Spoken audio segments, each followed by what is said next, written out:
Hello everyone, welcome to our Zoom meeting. Today we're gonna discuss some topics for the fellowship, and Dr. Maya will moderate the meeting. The dream team will lead.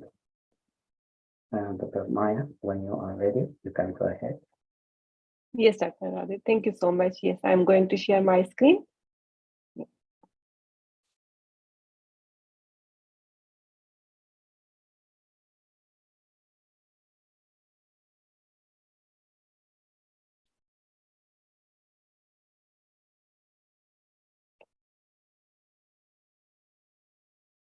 Everyone able to see my screen?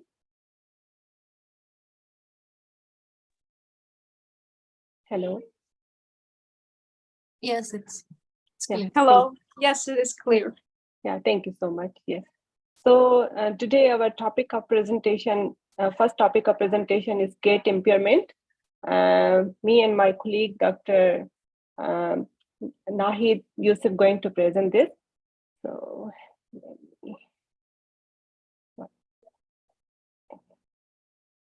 one moment, please. Yeah.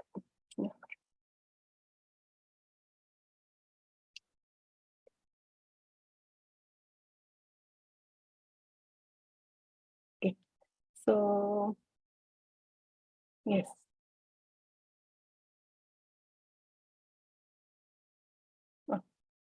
So first of all, like what is gait impairment? Any deviation in walking, we call gait impairment. So during this meeting, we have to cover a couple of like things about the gait impairment. First of all, when patient is coming to us, how to like perform diagnostic evaluation of gait dysfunction, and then how to conduct gait assessment of the older adult, then understanding the intervention that can possibly reduce the gait impairment. Okay. And then we have to discuss the epidemiology about the gait impairment and condition that contribute to the gait impairment, gait assessment, and intervention to reduce gait disorder. So let's first discuss epidemiology. So gait disorders are common predictors of functional decline. Certain gait-related mobility disorders progress with age and are associated with morbidity and mortality. Like as the age progress, like these problem most likely comes with age. So community dwelling, like older adults with gait disorders, particularly neurological abnormalities, cause the gait impairment, or the higher risk of institutionalization and death. So then we have to discuss like okay,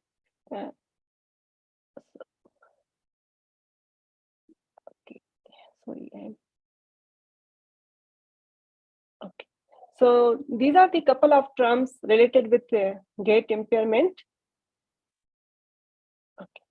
So first, like we have terms, then the description about the terms, like entelogic gait.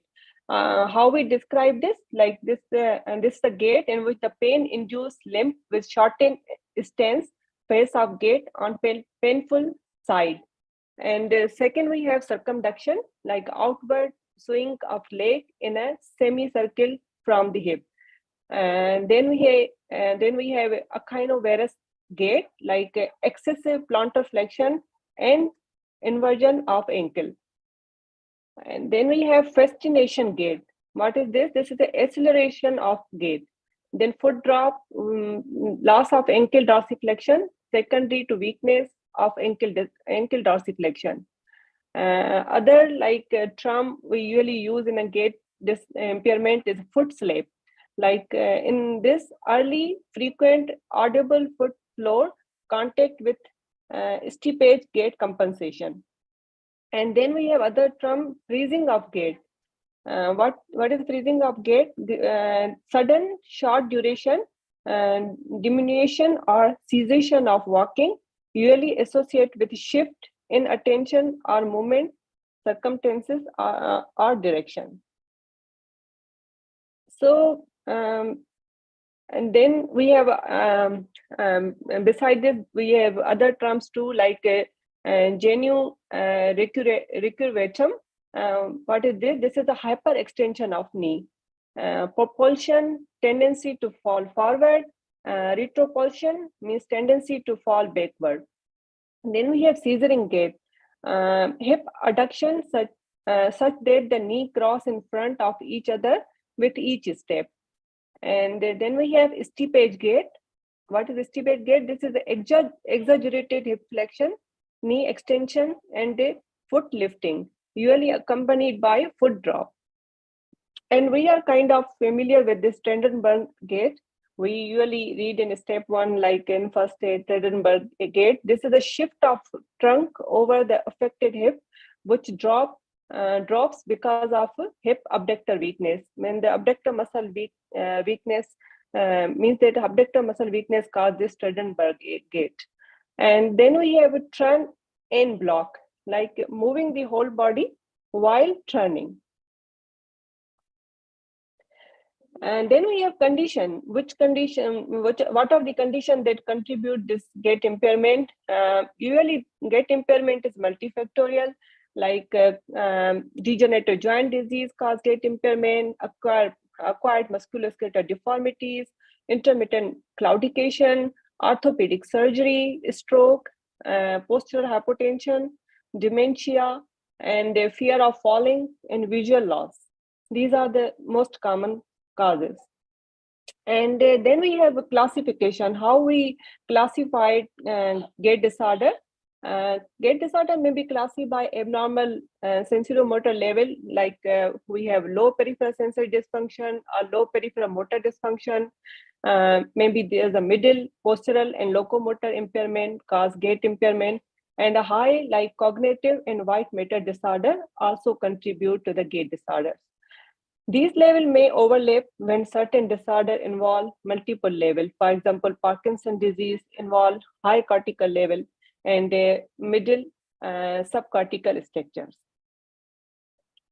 Then we have to discuss here like peripheral sensory dysfunction, like what are the peripheral sensory condition, what are their what we find on the clinical and physical examination, and gait abnormalities. Peripheral neuropathy, first we have peripheral neuropathy proprioceptive deficit. How the patient present in this disorder, loss of touch sense and loss of position sense. This like when patient comes to us, like usually complain loss of touch sensation and loss of position sense. And what are the gait abnormality in this?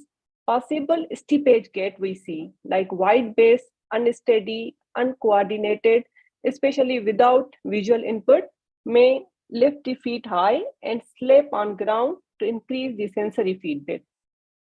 And second disorder, we have vestibular disorder. And what are the findings in this? Like usually disequilibrium. We also find in this abnormal Romberg sign. And gait abnormality is waving, like drunken gait we call, falling to the one side.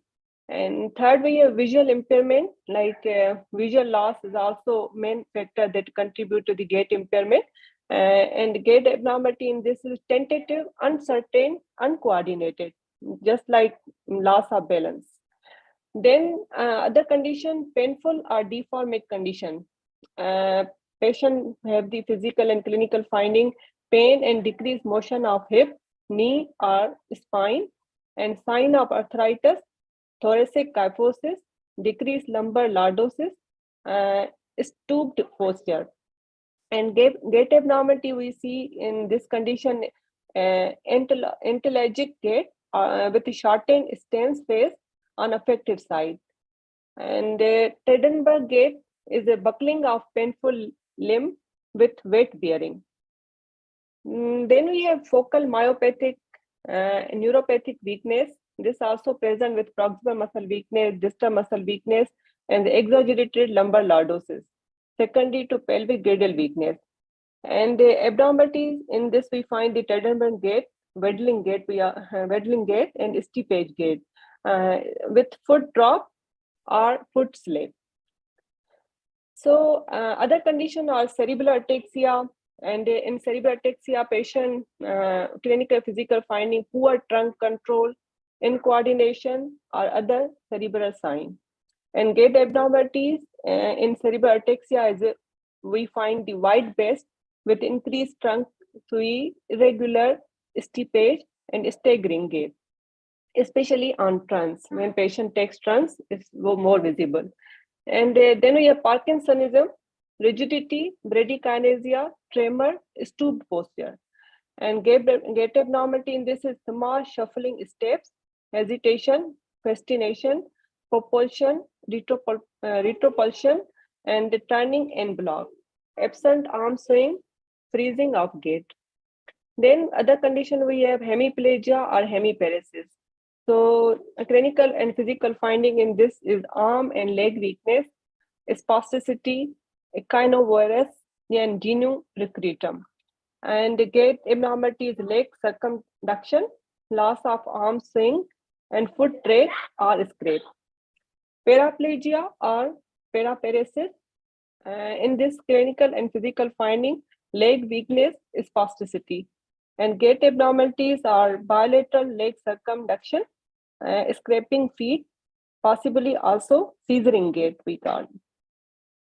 Other condition we have frontal lobe disease, dementia, normal pressure hydrocephalus, and the physical and the clinical finding in this is a cognitive impairment, weakness and spasticity, urinary incontinence. And gait abnormality we see a range of finding may include difficulty initiating gait, freezing leg, apyrexia, and shuffling gait, similar to that seen in Parkinson's disease, but with wider base. So how we differentiate from this from Parkinson's disease? In this we have wide base gait, but with wide base, upright posture, and preservation of arm swing. And then dementia, Alzheimer's disease, vascular present with mid to late stage dementia may have fear of falling. And gait abnormality in this caution gait with normal to widen base, shorten stride, and decrease velocity and block turns. Then we have gait assessment, and my other colleague, Dr. Nahid Yusuf, going to be continue from in this point. So yes, Dr. Nahid, please continue when you're ready. Thank you. Yes, Assalamu alaikum, Dr. Nadir. Good afternoon, everybody. I'm Nahid Yusuf. I'm going to present the rest of the presentation.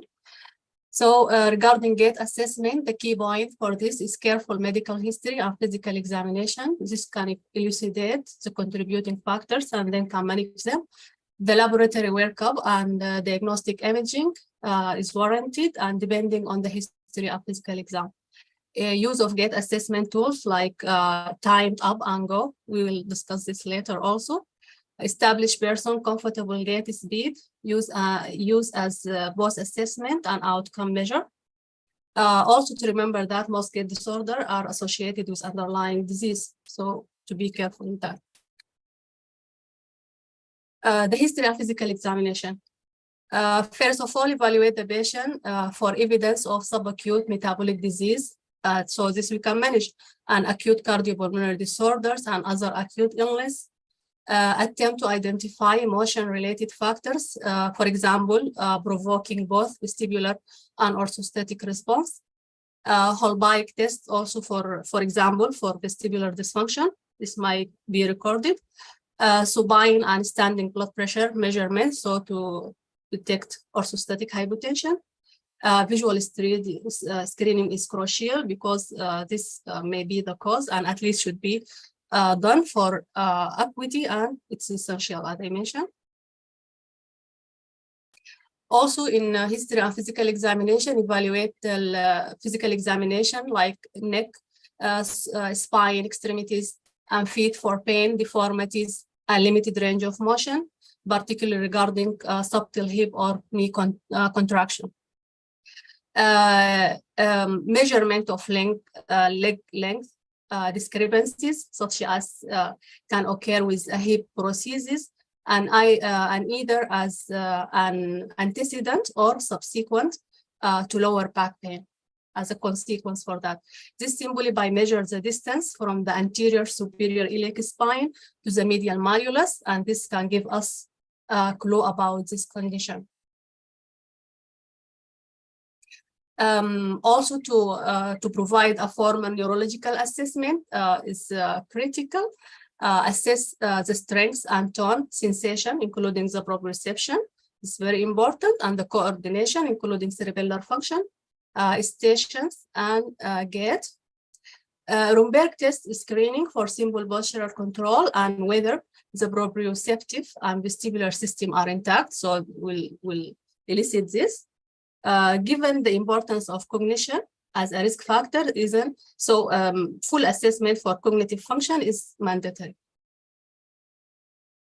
Laboratory workup also is a part of the assessment, this including CBC, serum chemistries, and other metabolic studies may be useful when systemic diseases are suspected. Head or supine imaging, as we mentioned, including radiography, CT, MRIs, are not indicated unless the history is going toward some condition, and examination as well to identify the underlying neurological problem, either preceding or recent onset related to the gait disorder. So the performance functional assessment. This assessment to be done by comfortable gait speed and related endurance measures. These measures, such as 6-minute walk, are powerful predictor of falls and disability. Also hospitalization, institutionalization, and mortality. This test usual gait speed is tested from a standing start over a distance of 4 meters. Then a speed of 0.6 meters per second is considered the cut-off point for disability, and speed more than 1 to 1.2 meters per second are associated with better functional outcome and increase the life expectancy. One of these tests that can be done is time up and go test that we mentioned. This test done by record the time it takes by the patient to rise from a chair and then walk for 3 meters and then turn back to sit in his chair. So one study suggests this test of score more than 14 seconds is indicator of fall. And the other found there is limitation for this test, including the cognitive impairment of the patient and difficulty in completing the test due to immobility or safety issue or refusal of the patient. There is many interventions that can be done to reduce the gait disorders. This intervention, as mentioned earlier, there is many conditions that can be just treatable or partially treatable. This may improve the gait in general. Other outcomes such as pain reduction sometimes is crucial and equal for the justifying treatment as well. Comorbidities, disease severities, and overall health status tend to strongly influence the outcome.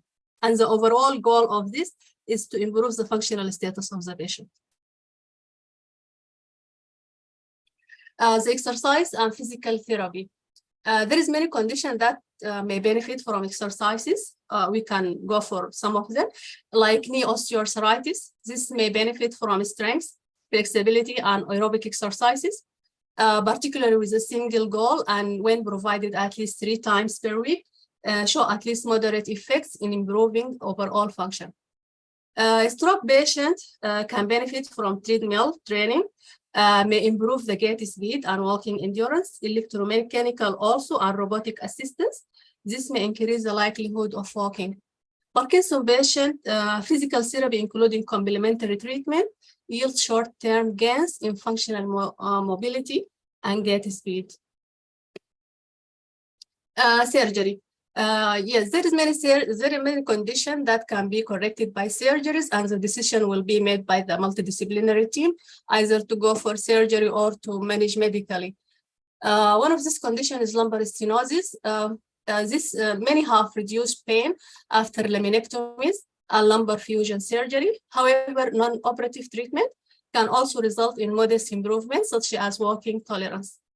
Patient of normal pressure hydrocephalus also may have short-term benefit from shunt operation, and this improve may not be maintained for long term. Osteoarthritis patient can benefit from hip replacement surgery or knee replacement surgery. This may relieve their pain and give sizable gains in gait speed and joint motion also occur, although residual walking disability may continue. So multidisciplinary in this condition, rehab, this before and after, and pre-rehab is very crucial and improves the outcome and give positive effect. There is many modalities for mobility aids. This include lifts. It could be internal or external lift to correct the limb length inequality and used in conservative, gradual, progressive manner. Also ankle braces, shoe insert, shoe body, and sole modifications. Walking shoes with low heels, relatively thin, firm soles, and if feasible, high fixed heel and collar support. Also, canes and walkers reduce the load in the painful joint, and patients in general are encouraged to just touch the walls and furniture, and this may give feedback to their brain and improve their balance. So in summary, gait disorders are common in older adults and are predictor of functional decline. The cause of gait impairment in older adults is usually multifactorial. Therefore, a full assessment must include consideration of a number of different causes as determined from a detailed physical examination and a functional performance evaluation. Various interventions ranging from medical to surgical to exercise can reduce the degree of impairment, although some residual impairment is often present. Here we have some cases you can share and then you can record your answer. Case number 1, 78-year-old man comes to the office accompanied by his daughter, who is concerned about his frequent falls. She says that he tends to fall when he is away from home. He does not fall often in his house. The patient is unconcerned about the fall. Examination, blood pressure, heart rate, normal, including postural responses. Visual, vestibular, and peripheral sensation are normal.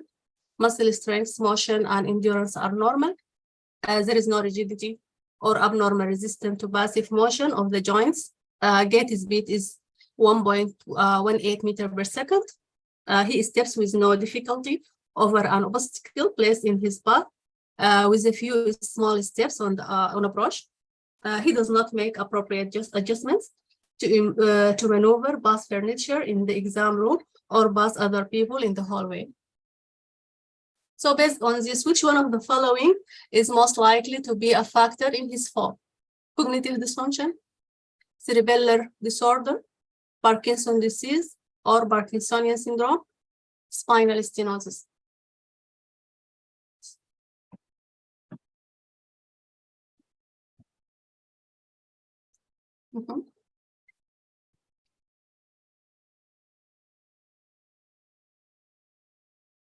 Excellent.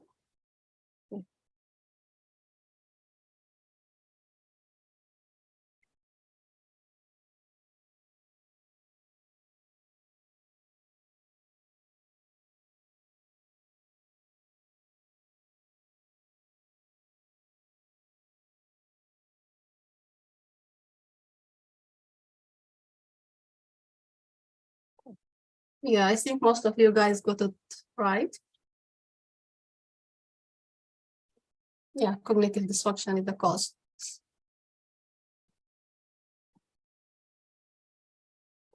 They mentioned she is inattentive about his problem and examination. Apart from this, there is no issue. Case number 2. 82-year-old man is concerned that his activity is increasingly limited since he fell 6 months ago after he suddenly lost his balance. He is reluctant to go out socially for shopping or lunch. Since his fall, he has had several near falls despite being very careful. He reports no dizziness or unsteadiness when he sits at home. He holds onto furniture for support and confidence. History of osteoarthritis, diabetes, hypertension. He had bilateral total hip replacement in the right side, 5 years, and in the left side, 2 years. Examination showed blood pressure 148/78, heart rate 72 beats per minute. He uses his arms to stand from a sitting position. He is mildly lightheaded for less than 30 seconds. When he first stands, visual acuity is 20/30 at best correction. Normal hearing and cognitive and cranial nerve findings. No Romberg sign. Vibratory sense diminished bilaterally in great toes and ankles. Strength normal, except in hip abductor, is 4/5 and changed since examination 4 months ago. He walks without an assistive device at a speed of 0.63 meter per second. Base of support is wide and he takes small steps. There is no Trendelenburg gait pattern. He has difficulty turning and walking along a curved path, but not when he walks a straight path. He occasionally reaches for the rail in the hallway. Lab finding hemoglobin A1C is 8.2%. According to the scenario, which one of the following is the strongest contributor to his gait impairment? Hip abductor weakness, peripheral neuropathy, orthostatic hypotension, cognitive impairment.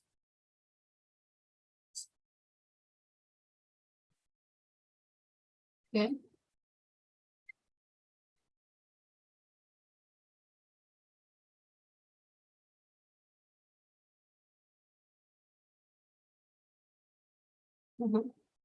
Most of you B.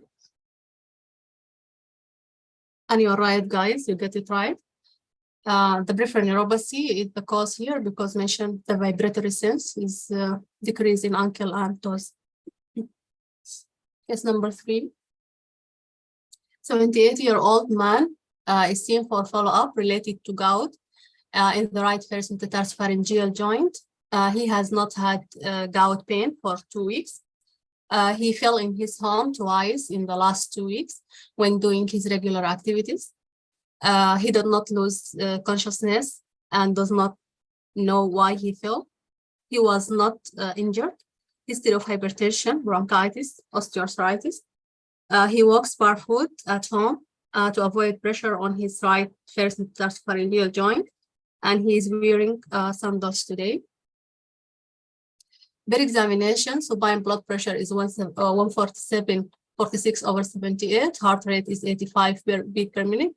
Saturation is 95%. After standing for 3 minutes, blood pressure is 135/76. Heart rate is 90 beats per minute. Saturation is 96. Intact cognition, sensation, and visual field. Visual acuity corrected with bifocal lenses. Whole bike maneuver negative for dizziness or nystagmus. Range of motion normal, except for stiffness at end range of hip flexion. Strength is 5/5 for all lower extremities. Measure muscle growth bilateral hollow valgus with no redness, swelling, or tenderness of the right first metatarsopharyngeal joint. Gait speed is 1.1 meter per second. Which one of the following interventions is most likely to decrease his overall risk of falls? Risk to improve peripheral vision, treatment of orthostatic hypotension, referral to a community-based exercise program, or footwear modification.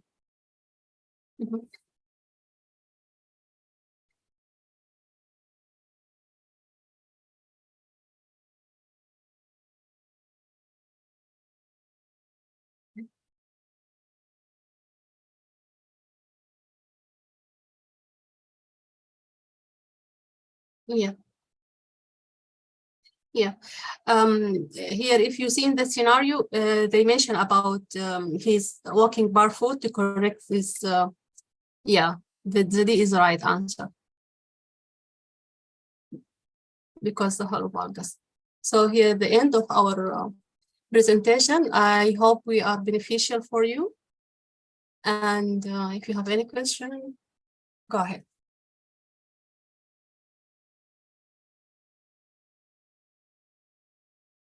So much, both Maya and Nahid. It was a great presentation. Excellent. Thank you. Any question? Thank you.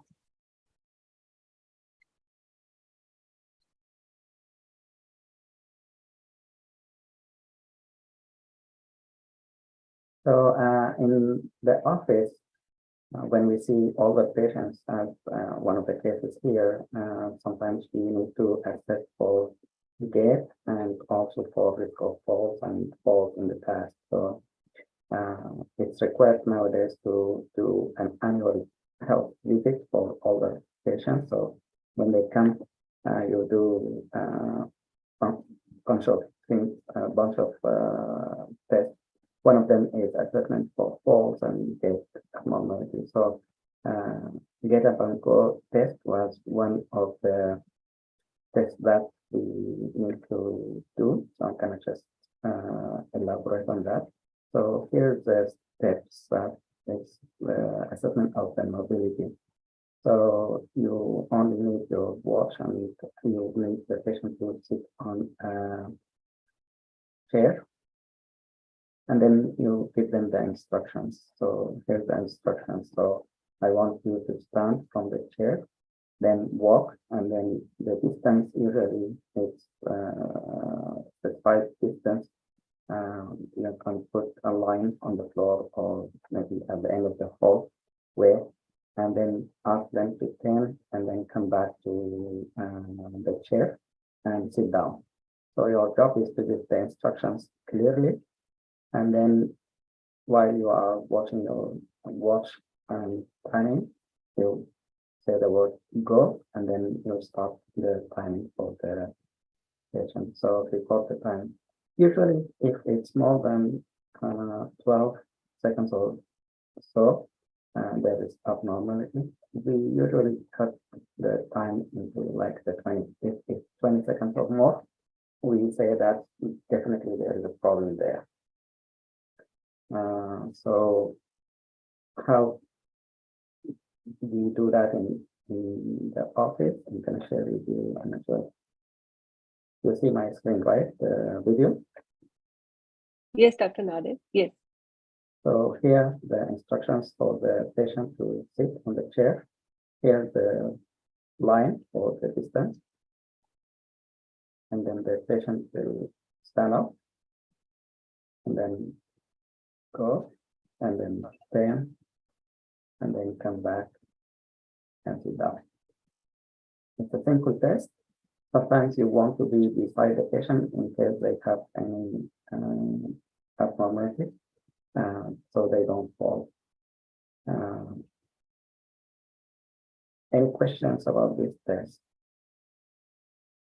If not, there are other videos that show the gaits that we just described in the presentation, some of them online. So this is pain gait. When the patient has pain in one of the joints, they will walk to avoid the pain in that joint. So this is how they walk. They try to put some weight on the other side so that they prevent themselves from getting hurt, basically. It's the analgesic gait. Then the ataxic gait, where they have some ataxia. So they have abnormal movement all of the body. So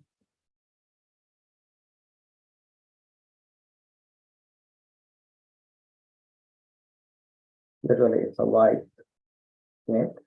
So they try to catch themselves before they had a fall or something. So the body is moving around upper trunk, extremities, upper extremities. And then when they walk, they may have movement of the legs up to the side, back, and so forth.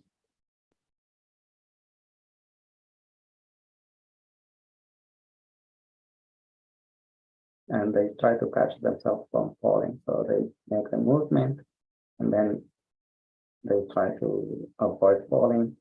Then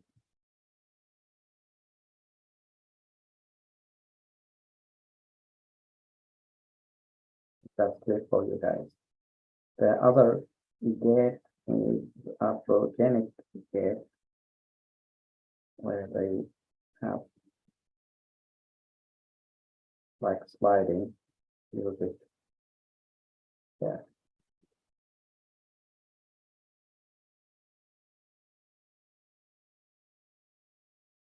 So stiff knee kind of, they don't move the knee joint.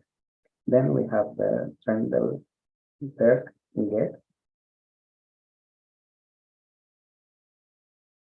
So the movement of the pelvic area is kind of tilting from one side to another when adding the cane to help.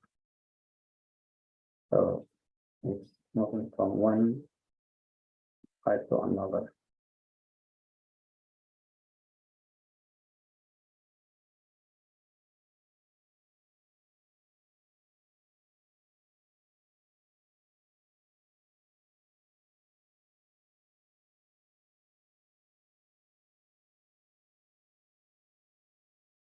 Larsen's gait.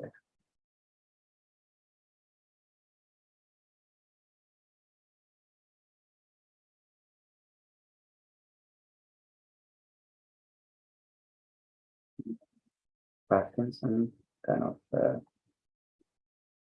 slow and shuffling. So it's a straight, but usually it's very short steps, and they don't lift the foot from the floor. Kind of, it's just like sliding the steps.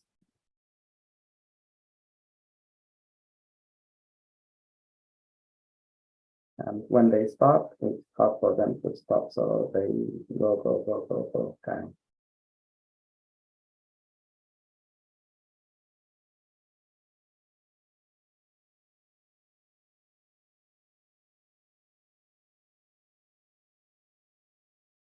And then the scissor there.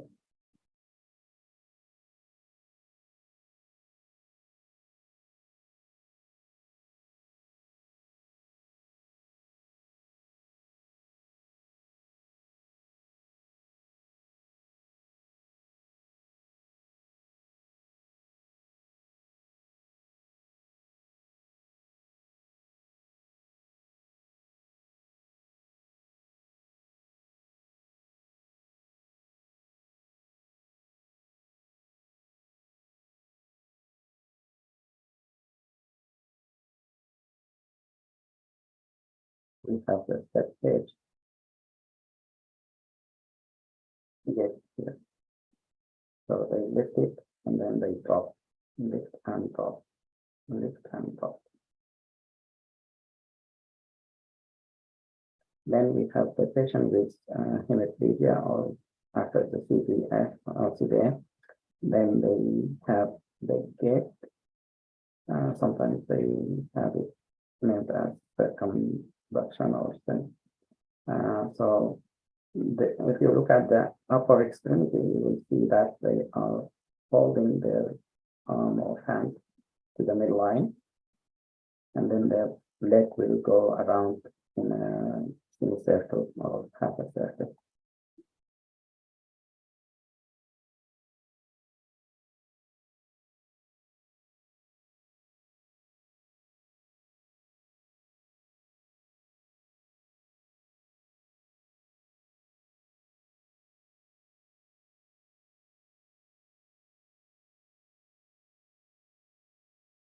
Sometimes the foot will be dropped and they drag the big toe.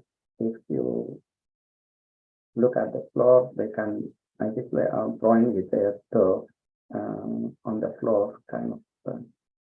Sometimes they can't lift all the way the foot from the floor. So the last part of their foot will be the big toe. It will be touching the floor, so it will make the circle. And then we have other types of abnormal gait. Here from Stanford, they have their own video, which is very good video. So when you have time, maybe you can look at that. Thank you so much. Meher is a therapist here with us in one of the facilities. So Meher, you want to add something? Hello, Dr. Nadir. Thank you. Yeah, as you mentioned quite a bit, and you covered most of the abnormalities as well. and I agree. And in older adults, we see lot of non abnormalities, and mostly due to any pathological condition or neurological condition, neuromuscular involvement. I agree that gait is a vital part of the functional mobility of older adults. So when anytime any abnormality and anything caused by it, even with the pain also, that affects at a big time, that can affect their daily activity living, and that can make them more dependent, and that can, make them more vulnerable to disability or impairment. So I agree. And many times we have heard saying older adults, no pain, no gain. But we've been working lately more on the new concept called no pain, more gain, which very our biggest focus is on pain. We want to, because 9 out of 10 people whose gait is affected mostly complain of some sort of pain, which has limited them. So I agree, it is vital part, and it was very good presentation today. So thank you. Well, thank you so much for your input. So I'd like to ask everyone from the group here, or maybe listen to us later. I want you to do the get up and go test with your family members. Using anyone, your spouse, your kids, your parents or grandparents. Try to do it. Let's say 10 feet mark, and then put a chair and ask them to do it, and see how they do. Most of the time they are fine, and you can time it less than 12 seconds. That's fine. Less than 20 seconds. Okay. But in all the others, if it's more than 20 seconds, I think we can do the next step. What kind of step are we going to do? Maybe you can put in the chat any suggestion. So let's say my mom is living with me. She's in her 80s, and I did the test, and she scored 25 seconds or 30 seconds. What should I do? Can you help me, guys?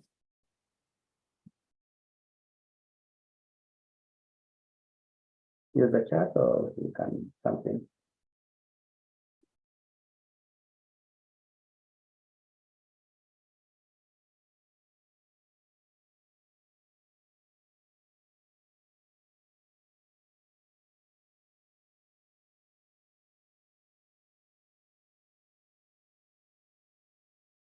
Any suggestions?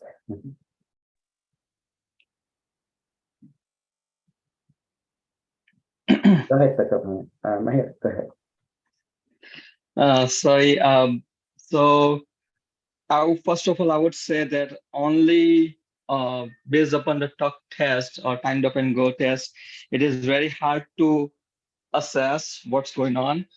I agree. Definitely, it says that there is a high fall risk involved because the number is obviously more than 12. Based upon what we learned so far about the gains assessment, typically in physical therapy clinic, we do a general physical exam. First of all, starts with the detailed medical history, recent injury, recent condition, any exacerbation of any uh, uh, like any condition diagnosis, or which involves extensive neuromuscular examination. Starts with that. Then I would actually do more than one standardized test, other than doing a talk test. And according to CDC, what they established called as a steady program, we also do standing like a gait speed. Checking the gait speed also helpful, plus a TINATI test. Also, if there is any neurological condition involved, I would go for bird balance test. If there is any of vestibular condition involved, then we can probably do, which is actually part of the neurological anyways, but Dix-Hallpike test. Along with that, another standardized test called dynamic gait index. So all those are very helpful to determine the like a problem and come up with the correct intervention. Most of the time, as I first just said, that tuck test basically gives you very brief idea that what's going on. My usual standardized tests include three main particles. One is, along with tuck test, I would go for 5 times sit to stand test, which actually gives you idea about the gross bilateral lower extremity strength and endurance, because many times it's just a weakness, and many times it's more like a poor endurance caused by any secondary condition. Either there is a COPD involved, there is a CHF involved, any other thing. So that gives a more idea about the patient condition, and we go from there. I hope this helps. Excellent. This is very, very helpful. Maya, go ahead. Yes, Dr. Nader, as we discussed in our presentation, we have to take complete history, we do physical examination and evaluate some other causes, because this gait impairment is multifactorial. So sometimes minor factors involve just like metabolic abnormality, sometimes electrolyte imbalance, sometimes patients taking so much medication that also cause for the blood pressure, 2-3 medication cause orthostatic hypotension. So sometimes that one is also a main culprit for gait impairment. So yeah, lots of the factor involved, especially in elderly patient. We have to do neurological examination, perfect history, physical examination, some laboratory findings, especially CBC, CMP. Some anemic patient also present like this, and some electrolyte imbalance I already discussed. Yeah, so many factors involved. So we thoroughly evaluate the patient and do lab work. Yes. Excellent. Exactly. So as you mentioned, you want to take the history, you want to take the examination, you will take from all the exam, then the rectal part, the musculoskeletal part, and go and test part if any other specific test you want to do. As we watch the videos, you can watch the patient walk, also look at their feet, also look at their shoes. If they have used, let's say, cane or walker or some devices, that's also helpful. So you want to document that.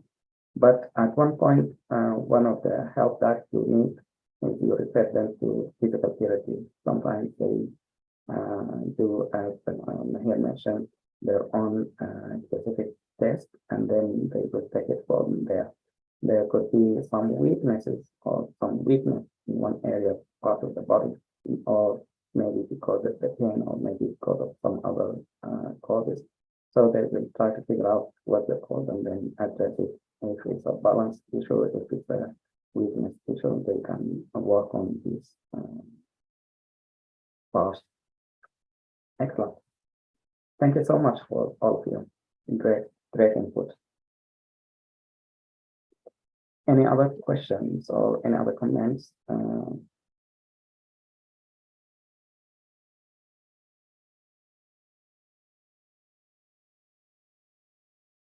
If not, we can talk about the next. Maya. Yes, Dr. Nadir, thank you so much for adding these videos. These are more beneficial and they are very clear and clarify the gait abnormalities. And thank you so much, Dr. Mir, for adding some great points regarding gait impairment. And thank you everyone for listening. If anyone have any question regarding this gait impairment, please feel free to ask.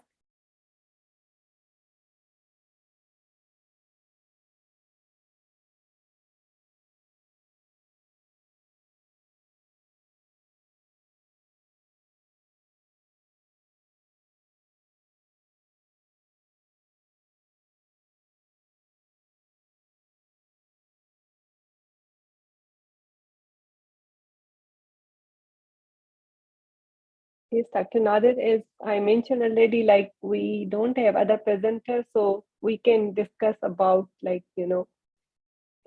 if anyone have any update or something.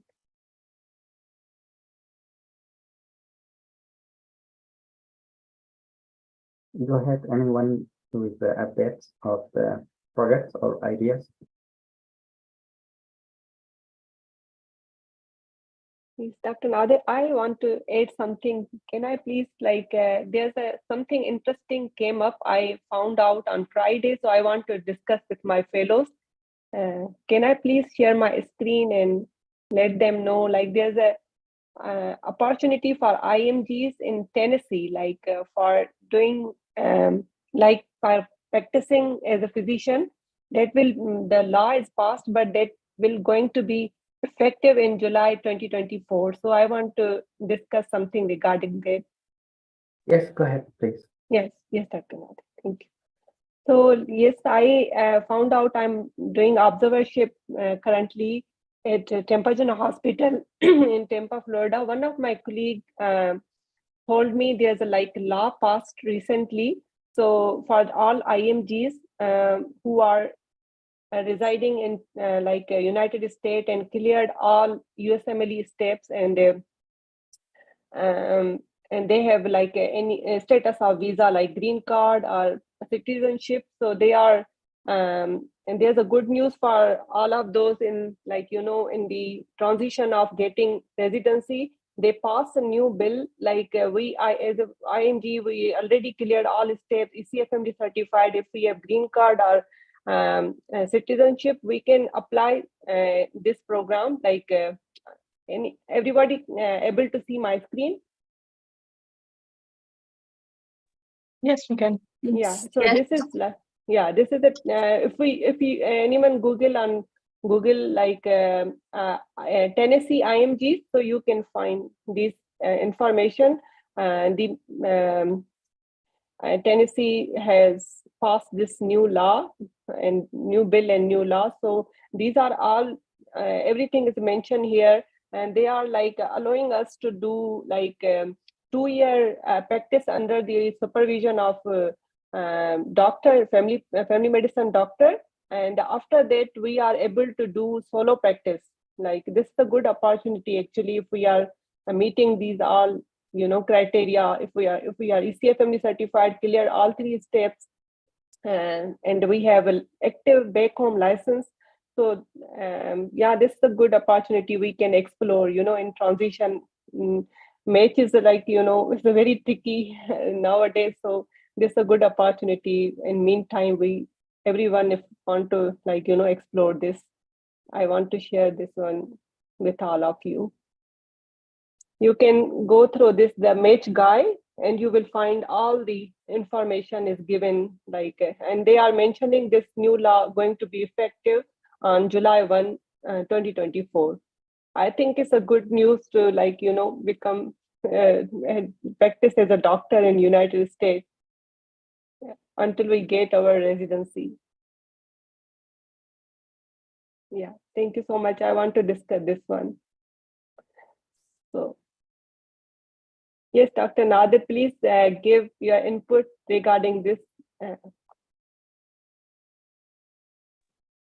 Can I say something, Dr. Nader? Yes, go ahead. Yeah, I think it is a good opportunity, as Dr. Maya was saying, but we need to have either 3-year postgraduate training, or we should have practiced at least 3 years in back our home country, I think. Right?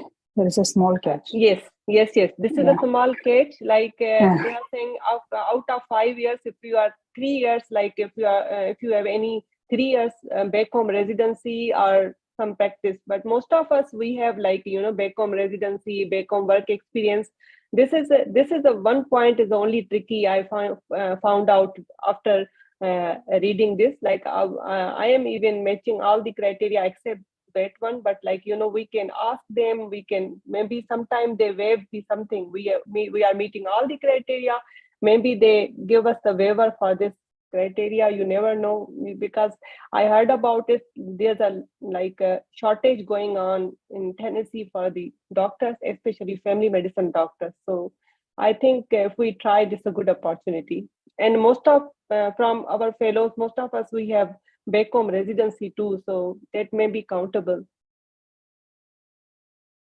Nothing harm to try.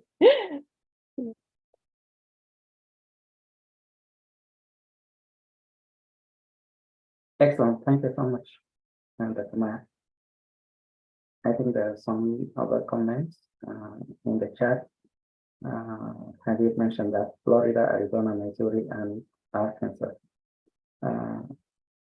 also they have some similar.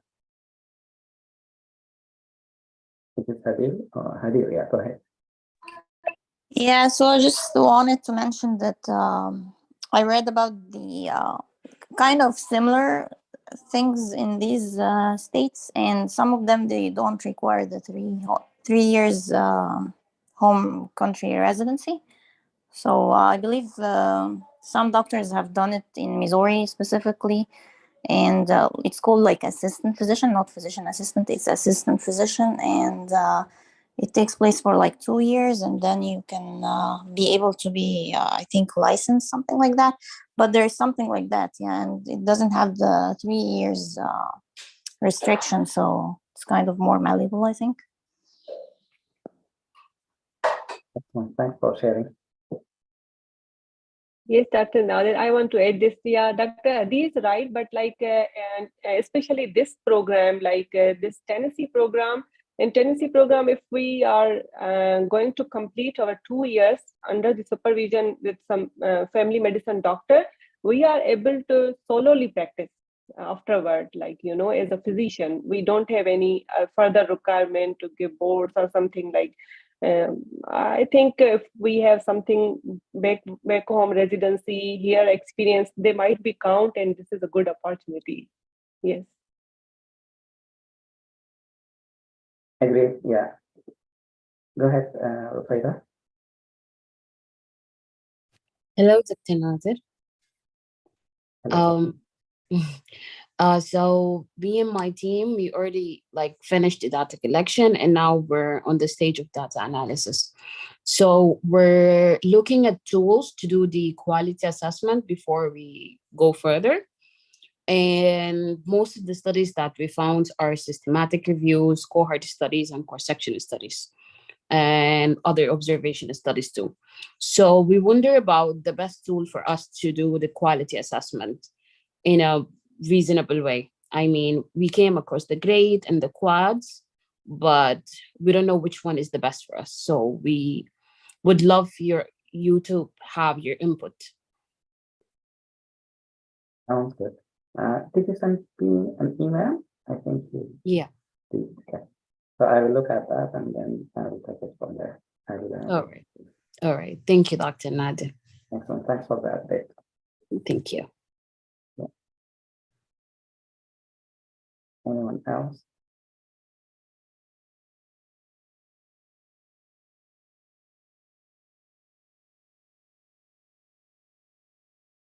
In general, any questions about the fellowship or what we are doing, what we can improve, what we want to do to help each one of you?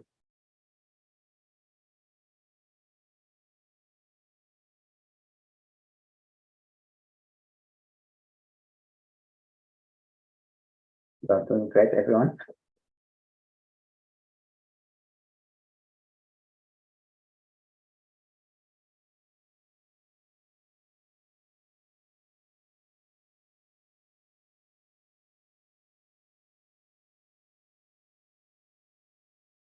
Okay.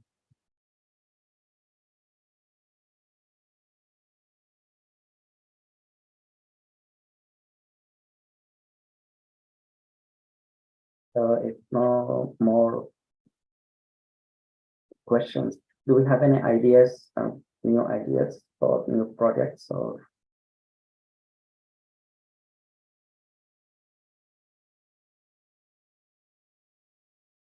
Go ahead, Natasha.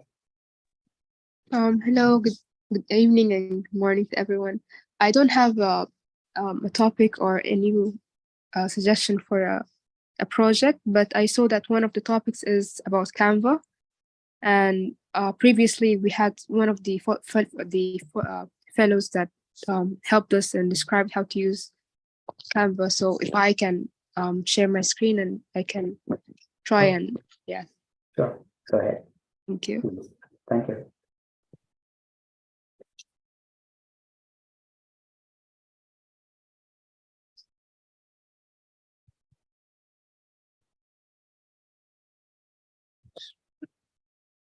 Can everyone see my screen? Yes, Dr. Wafas. Thank you.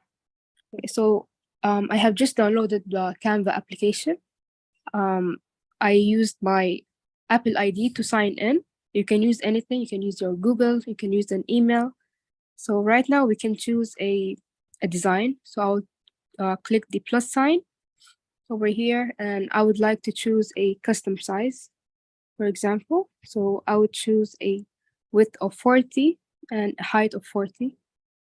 Now I will choose create design. So at this point, we can use any sort of design. Canva app, you can use it for making posters. You can use it for making a flyer for your project, for example. So we have previously used it for a flyer, I believe, for an application for the vaccine app. So right now I'm going to choose a white template, for example. So I search over here for white, and I will choose, for example, introduce yourself in this one. Okay, so now you can edit it. For example, I will say that this is an ad for vaccine. Okay, I'll say important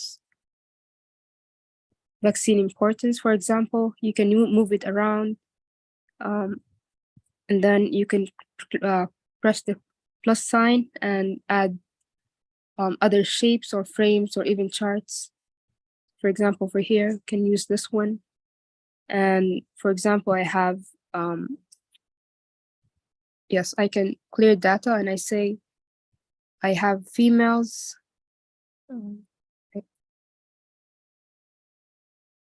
Okay.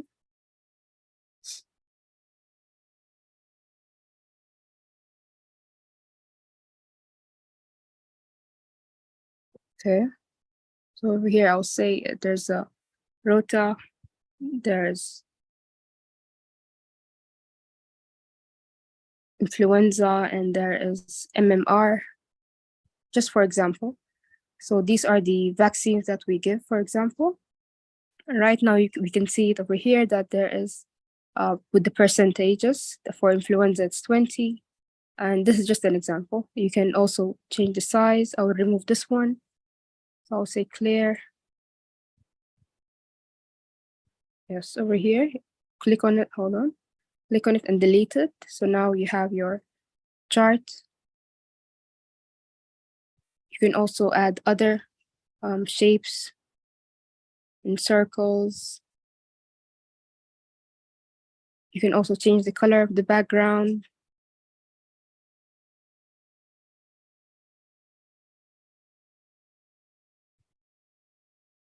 Yes, is there anyone that would like to change anything or have questions about the Canva?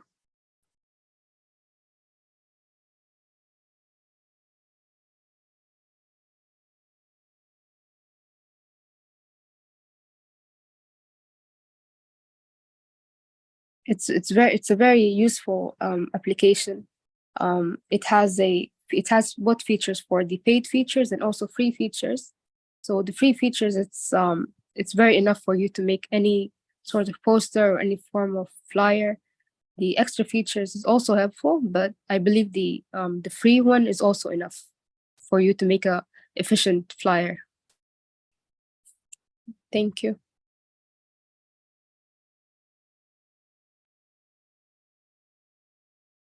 Thank you so much, Dr. Mafaz. This is great.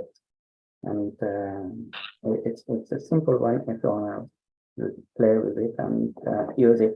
So as you mentioned, you can use it for fires, you can use it for different things.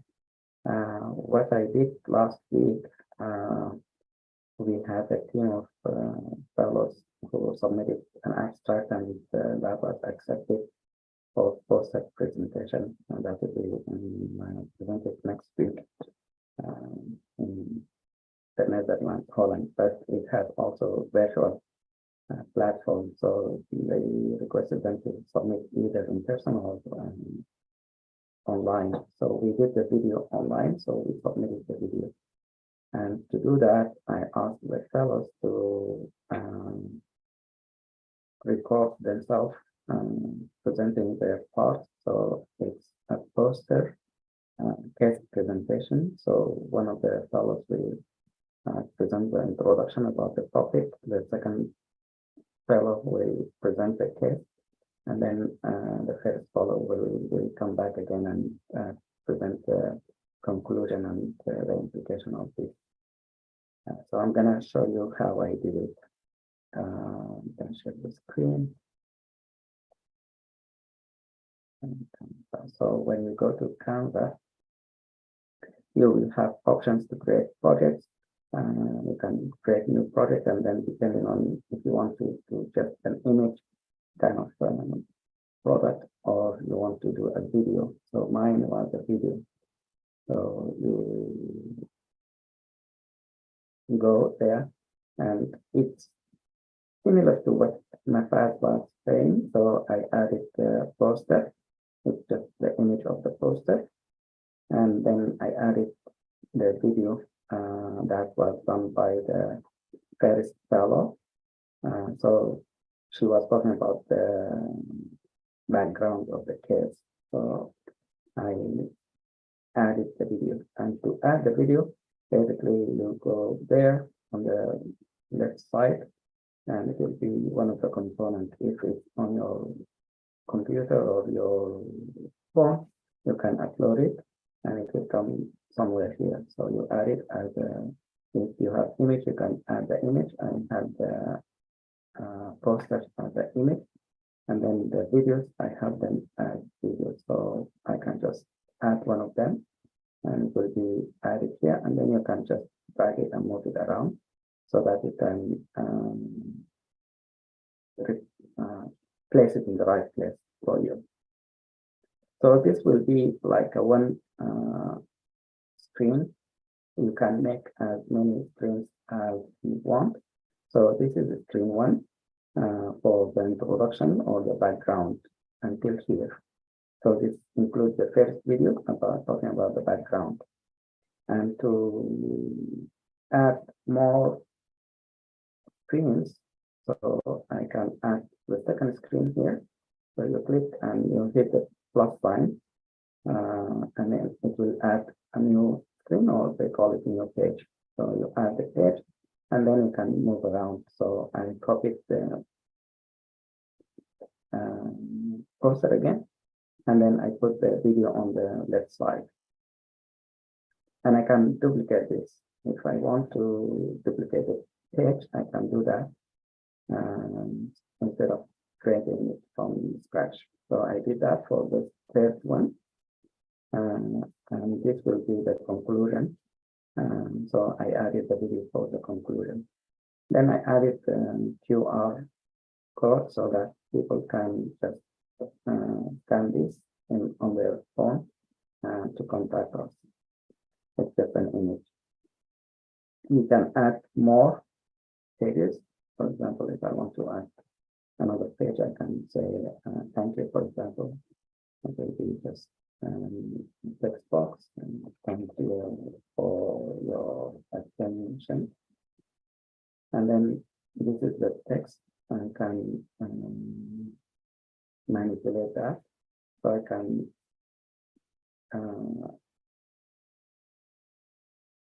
if I click here, I can add the alignment or some comments. There are other options, but there is an option of doing some animation. So I can animate that on when the screen or the page will start. I can animate that. I can move around, or can come word by word, or incorporate, or come down, whatever thing that I can. So just add it like that, save it.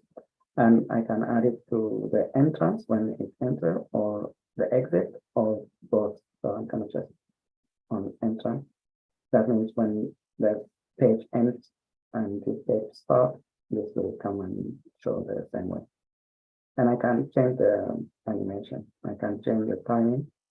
Instead of 5 seconds, I just do it to 2 seconds, for example. So, and when you run the video, it will have this black thing, you drag it around so that you can move it, and then if you run the video, it will finish it and get the next page. If that makes sense. You want to add more videos, you can just go to the upload area. You have more videos. You can add only audios if you want. You can add more images if you want, and so forth. So, for example, here I want to add the this one. I can just drag it to the middle. This to the middle. If that makes sense. So you have your own video made. So there are options here. Let's say the page 1 or the screen 1. I want to limit the duration. So the fellow was talking about the introduction and added some information, and the total I wanted to be less than 3, but she was talking a lot more than 1 minute. So I want to cut that in half. So you can click on it on the video, click on the extra, and then show the timing. This will show you the pink area or the purple area where you can move around. This will reduce the timing. So instead of 1 minute, I can make it half a minute, for example, or something. And then I can do it from the other part as well. So instead of the whole talking point, I can just cut or edit the part that I want to be done. And then when I move here, then it will be empty. So this will be silent. So I don't want the silent part. So I'm gonna move the screen on the page back to match the talking. So by the end of the talking, we can go to the next page or next video. So if I go back a little bit, so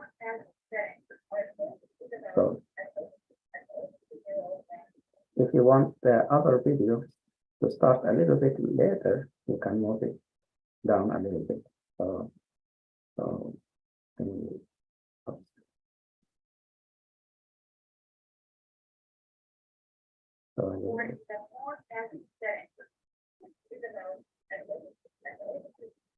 does it make sense for you guys? So this is how you develop the video, and then after you're done, you can just download it. You click share and then download as a copy. It's gonna be downloaded as MP4, and then you can share that. You can share it on social media as well, Facebook and so forth. So it's a useful tool to work with if you want to, let's say, present a topic, or some of the presentation we talked about the gait abnormalities, and you found some images. You can incorporate these images in one slide using the Canva to make it beautiful, colorful, something like, and you add it to your screen.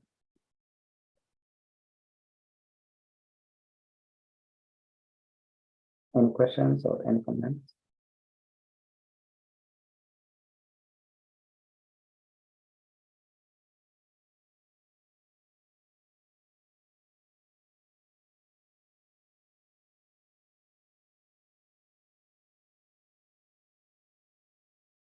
So go ahead, Maya.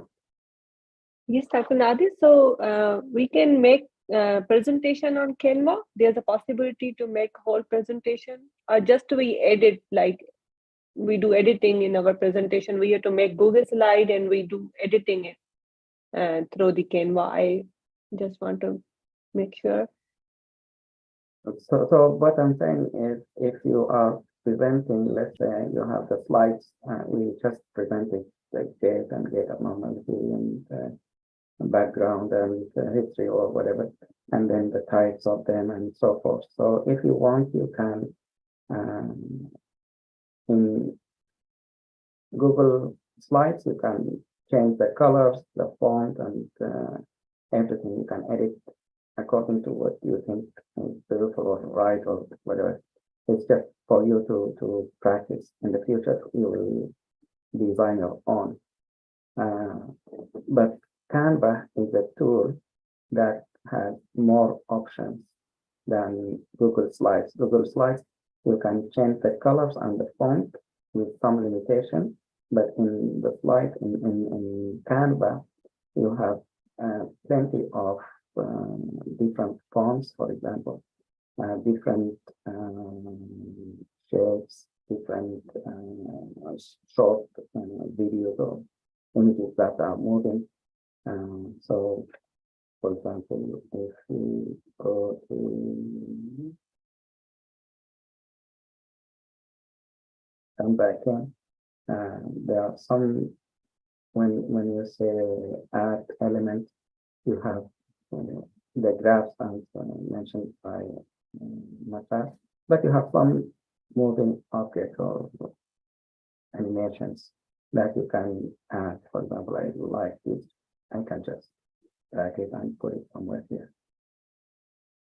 And I can change the colors, maybe. I don't know how to do that, but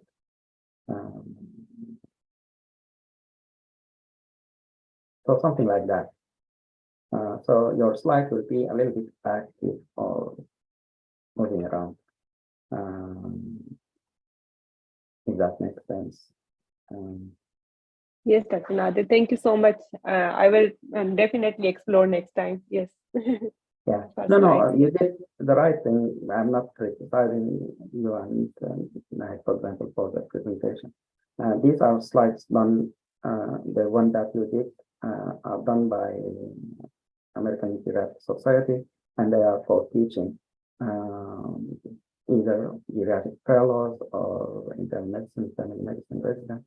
So we use it in our teaching, like we used to have a weekly meetings where we discuss and present, and some of the teaching will use this slide.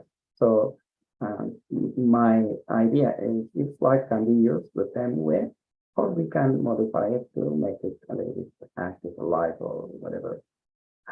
If you, let's say, think of talking about incidence or prevalence or something number-wise, so instead of just reading the slides with the sentence in text that the prevalence of all is 20% in all the adults and whatever, so you can just add some graph in the same way Nata was mentioning, and add the incidence, and then do the graph 20% out of the whatever type of graph you want to.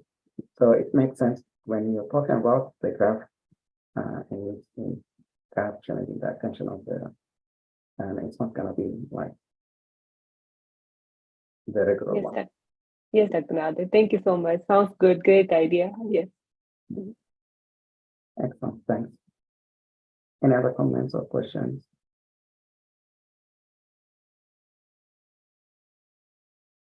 So one of the other topics we were discussing is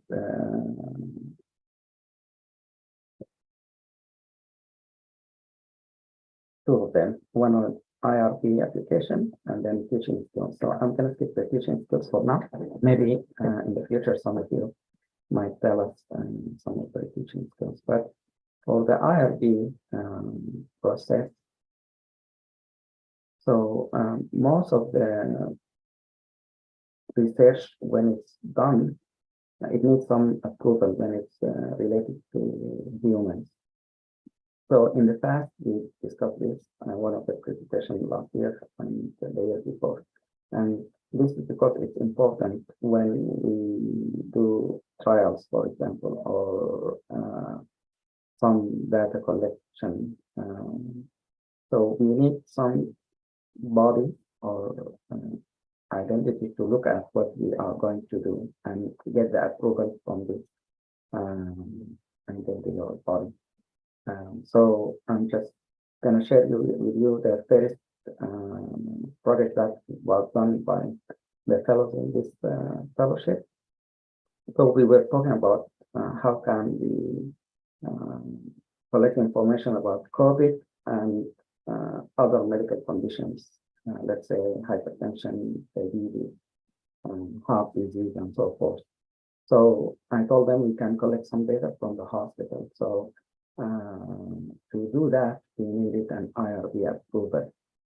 So the process is to put your project in writing. So we are going to look at patients who have any patient with positive COVID, and then these are the diseases that we are looking for: diabetes, hypertension, coronary disease, something like that. So we put that in writing, and then we will describe exactly how we are going to collect, analyze, and save the data. So the collection will be done by the IT team from the hospital. So most of the time on the charts are electronic nowadays. So they will just run a query to collect the data from the chart that meeting the criteria. So our criteria, positive COVID, and then some of these conditions. So it's easier for the IT to do that. So we describe that we will ask IT to collect the data for us and provide it in a table format, let's say Excel format, in a step way, and we will de-identify, or the IT will de-identify the patient's no data like name, date of birth, and any identification data from the file. So whatever we get is purely just numbers and maybe some diagnosis list. So this is the step for collection, and then we will analyze using SPSS, and then we will present in conferences and so forth. But we will save this data for 2 years, and then we will discuss the data. And then the hospital also will discuss whatever they collected for us, so that in 2 years we will not have any information about our study. This is how you describe your project or the steps. And then we submit this as an application to the IRB. We submit it to the MSU here, and they have their own IRB. And the hospital, they have their own, but the good news, they talk together. So if one approved, and then the other will just go ahead by the approval. So we submit it, and you can do it according to 3 steps. One of them is you can get the approval without much questions, basically. And then the other one is expedite, where they may have questions, but it's very limited and it's straightforward, for example. And the third one is a little bit complicated, so they will need to ask you questions, you need to verify things around, and it may take some time. So the first one is when you don't deal with humans as much, like the way I just described. We are going to look at the chart, not a person, but the IT, so they will collect information automatically using the query or the computer, and then the data will be de-identified and submitted as an Excel sheet. So there is no way for us to go back and look at these patients individually. So they approve it fast for us because there is no risk for any of the patients that if the data is used by anyone else outside our group, the patients will be at risk. So for us, we get the approval fast. And we got it from MSU, the same way we got it from the hospital because they work together. So we started collecting the data, or the IT run the query, and they gave us the Excel sheet. So we got the Excel sheet with the data and analyze it with some of the statistical people at MSU, and we got the abstract ready to submit it, and we deleted the files that contain the data after 2 years. But we have the process presented in the conferences and so forth. So this one way to do it. The other way, you will get some questions. So they will ask you if your project needs some way of identification to carry on. Let's say I want to talk to these patients who left the hospital. So I needed to follow up with them after hospitalization. I need to get their address, their phone numbers, and so forth. So in my application, I'll say I will get the information from the hospital, but at the same time, I need their contact information, their name, their address, phone number, something like that. So this put these patients at somewhere or somewhat a higher risk. If this data is collected by an outside company, they may target these people with some advertisement or whatever. Then they will get in trouble, basically. So for me to justify that I'm using this data so that I can contact the patients and so forth, I have to also mention how I'm going to safeguard against any abuse of this data. How can I secure the data? How can I make sure it's kept well organized and so forth? So it's going to be back and forth questions between me and the IRB until they are satisfied that the patients will not be at risk because I'm using their identification or address or something like that. So it's going to be a little bit time consumed in this process, but eventually they approve, and then I will go to do the analysis, the data collection, and so forth. The last option, which is the long one, is when you are doing, let's say, clinical trials and intervention. So if I'm going to use a vaccine, new vaccine, or new drug, so I'm going to divide my sample, my patients, into one who will get the medicine and another one who will get placebo. So I need to get their information and so forth. For this, these patients may be at higher risk because I'm giving medication or something. So I need to follow up with them during my period of trial and maybe later. So I need to collect the information, monitor them, and so there could be some higher risk, physical risk to the patient or the subjects. So the IRB wants to make sure I'm following very detailed steps to prevent any of the side effects and harmful effects on these patients or subjects. So it will take some process and consideration. So this is the other part. So we did not do that, but the big companies they will go through this. Or if you have big project, you will need to go over this. We had a different project where we were conducting a focus group where we asked all the patients about how they use technology, let's say their phones, their computers, and so forth in healthcare system. So do they look at their lab? Do they do whatever? So they gave us some input. So for us, before we start that, we needed to get an IRB approval. And the process to do that will be expedited so that we will mention we're going to collect and we can invite certain number, let's say 20 or others in a group discussion, and we will not collect their names or address or anything, just we will get their comments or experiences, and we will take this data, and it will not contain any identifiable information.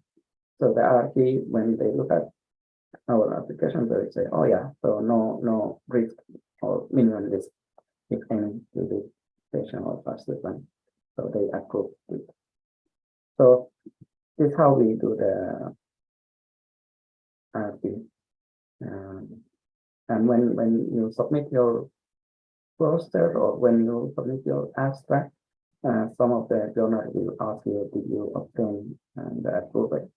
And then you have to say yes, and when sometimes they need the approval ID or the number, so that if they want to go back, they can go back. In our case, MSU, to find out if we are truly obtained the RP approval or we are just making it up. Any questions?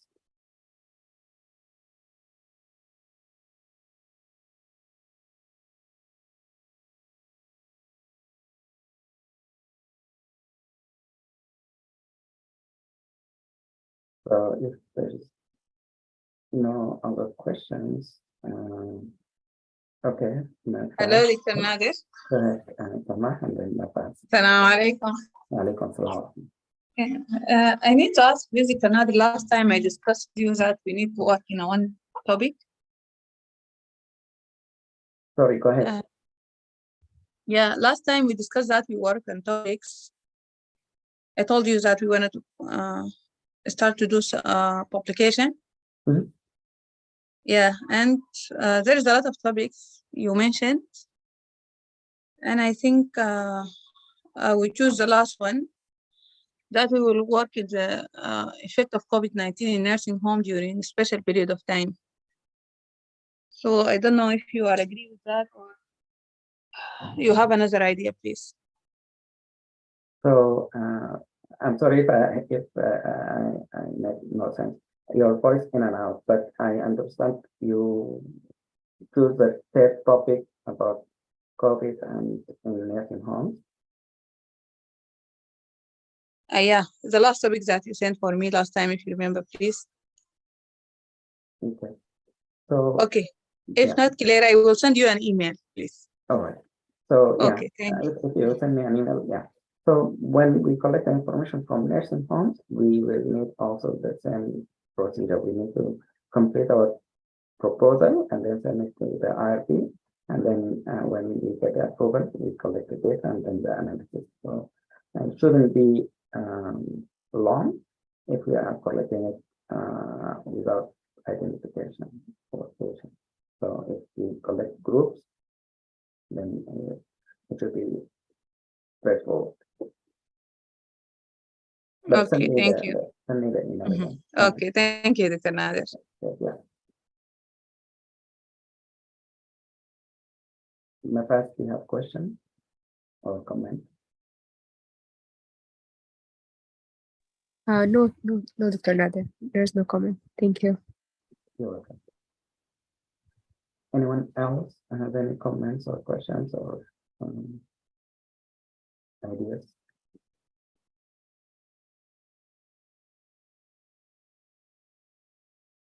So I just want to announce that in the future we can use some of the artificial intelligence in our program. So just keep an eye. We will ask you for your help in this process.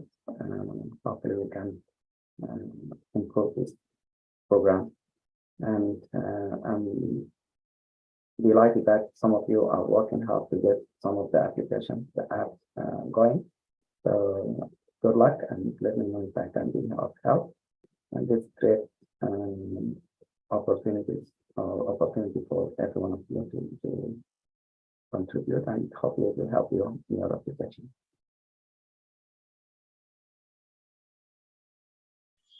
Inshallah. Allahumma ameen. So I'd like to thank Maya and her team for the presentation today. Thank you so much, everyone, for attending. And I wish you all the best. We'll see you next week. I wish you all the best. Have a good day. Assalamu alaikum. Walaikum assalam. Thank you, Dr. Nadir. Thank you so much. Thank you so much, Dr. Nadir. Thank you. Thank you so much, Dr. Nadir. You're welcome. Thank you. Thank you so Thank much. you, Dr. Nadir. Assalamu alaikum. Alaikum salam. Thank you, Dr. Nadir. Thank you so much. Thank you, Dr. Nadir. Thank you, Lahi. Thank you, Dr. Nadir. Thank you, Anand. Assalamu alaikum. Walaikum assalam, Dr. Nadir. Thank you very much for everything.